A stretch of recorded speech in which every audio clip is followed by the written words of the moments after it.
আমি কাউকে দিয়ে দিই, সে যদি আমার চ্যানেলে ভিডিও বানা আপ করতে থাকে তাহলে দেখবে মানুষ, দেখবে প্রথম পরে আর দেখবে না। ইউটিউবের ইনস্টিটিউশনাল সাপোর্টের উপরে আমার চ্যানেলে আমি পিনাকি ভট্টাচার্য আছি। আমার চ্যানেলের শক্তি ইউটিউবের institutional support plus Pinaki Bhattacharya একসাথে। রাষ্ট্রও এরকম, রাষ্ট্রের একটা ইনস্টিটিউশনাল সাপোর্ট থাকে, তার সাথে আপনার রাজনৈতিক শক্তি যুক্ত হয়, তাইলে রাষ্ট্রের শক্তি প্রবল হয়। হাসিনা ফেলিয়ার কেন হয়েছে জানেন? সে রাষ্ট্রটার দল বানায় ফেলছিল, তাই সে তার দলের যে রাজনৈতিক সাপোর্ট সেটা পায় নাই।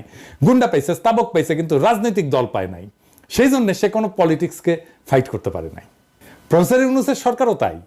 এটা তো তত্ত্বাবধায়ক সরকার না আগের মতো যে রাজনৈতিক দলগুলো ঐক্যমত হয়ে তাদের ইলেকশন করার জন্য ক্ষমতায় রেখেছে এবং তারে কোনো ডিস্টার্ব দেবে না, তা তো না। এই সরকারে কয়জন উপদেষ্টা আছে যারা রাষ্ট্রের শক্তির উপরে নিজের ক্ষমতাকে যুক্ত কইরা রাষ্ট্রের শক্তি বাড়াইতে পারে? খুব বেশি নাই। আমি নাম কইলাম না, যাই হোক, মন খারাপ করবে আবার অন্যরা। আমি এসব একজনের উদাহরণ দিই।